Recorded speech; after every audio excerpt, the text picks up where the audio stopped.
You asked me for some funny incidents having taken place during Baba's tour to the West. That which I remember is the thing that happened at the Rome airport. I forget whether it was in the first trip, that is 1956, or the last one in 1958.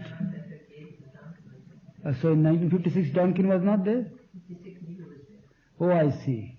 Don was not there at the time, even with Neelu? No, only one day took time. Oh, I see. Then it must be 58 then. Definitely, because because Don is the one who plays the part now. So what happened is, just before we arrived at airport, you see, Rome airport, Baba expressed his wish, calling Donkin to him, saying that, look, Don, all what he wanted, you see, at the airport in Rome was some place to retire where there's no crowd, no noise, just a couple of hours, because there was that halt for about 3 or 4 hours there, you see. 3 hours halt was there. So, well, Don told Baba that it could be easily fixed, and he went and told the crew, you see. So, message was wireless message, and Don started his activity there. We got down at the Rome airport.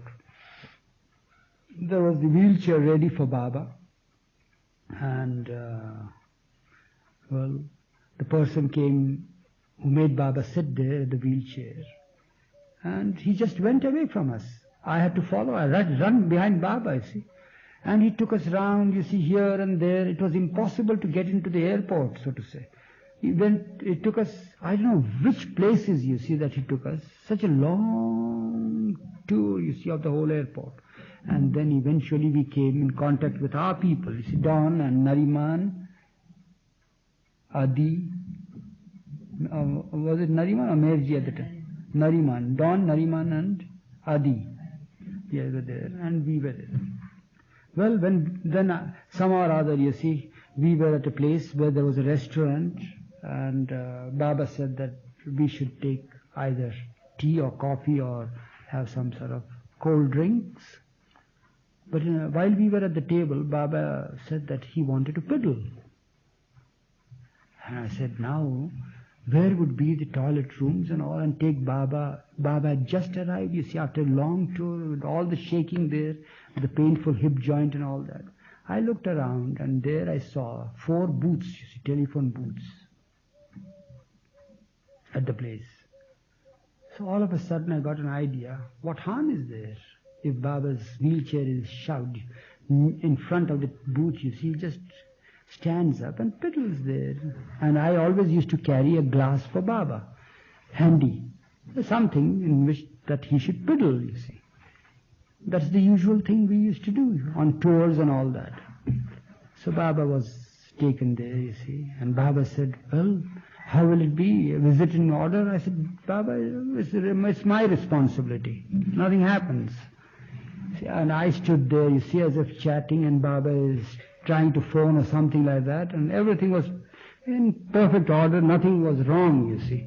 So Baba piddled there in the glass and felt at ease. And then I brought Baba back to the table, which was very nearby, and then I cleaned the glass, you see.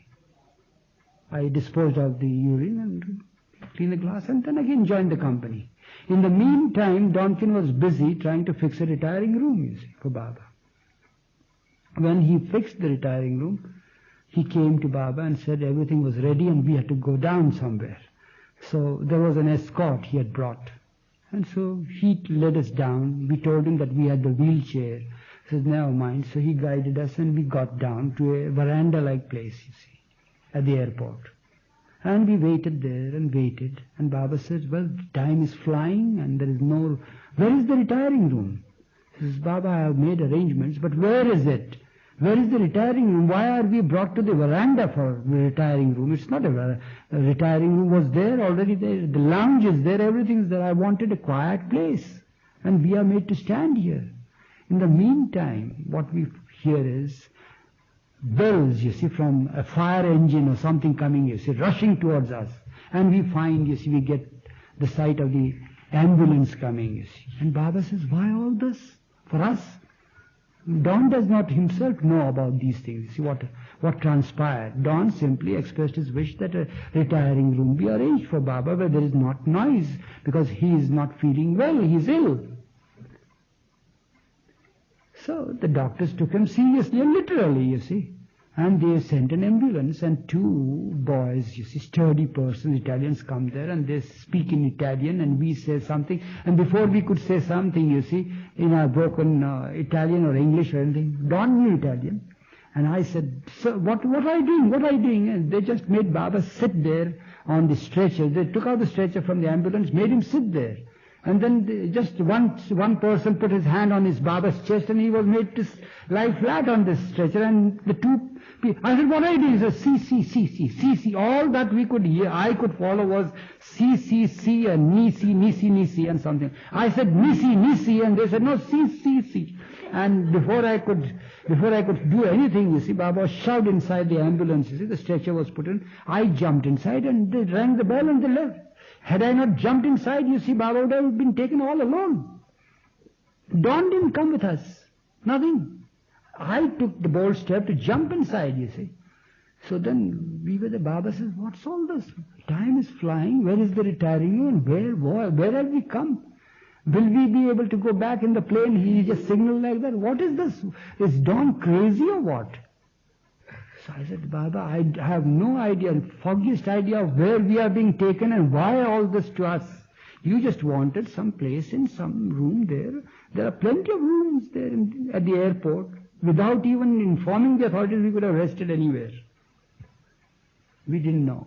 So after a 10-minute drive, you see, we came to an old bombarded hospital in Rome, you see, somewhere, outskirts.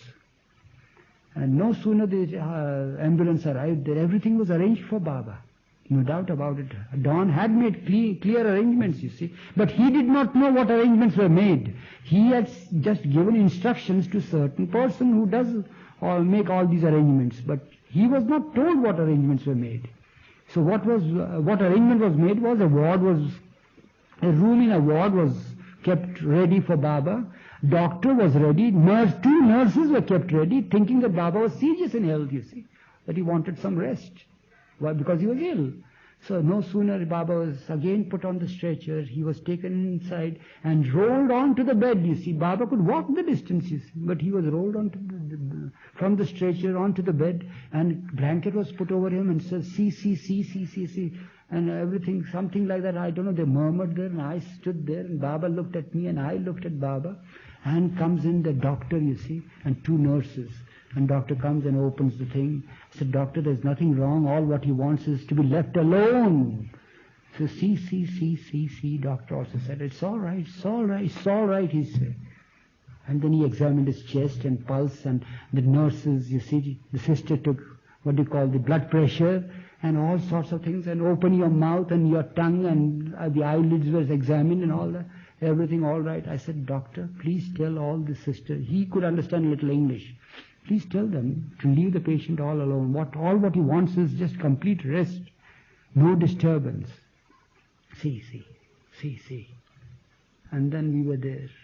Of course, no sooner the doctors left, I shut the door, locked the door from inside, you see, so nobody can come in. And then Baba could go to the toilet and wash his face and feel fresh and clean. And then he was made to sit there, and he sat and relaxed on the chair. And then again it was time. So Baba himself went to bed, put the blanket on, and remained as a patient there. And no sooner he did that, the doctor knocked at the door and he came in. "How are you? All right?" I said, "All right." And then I asked him, "Doctor, when will the ambulance come?" He says, see, don't worry. It will be all right. It will be. And then the ambulance came, and we were again brought there. And that's how hardly we could have half an hour time of relaxation with us, you see. That's the funny incident that took place at Rome.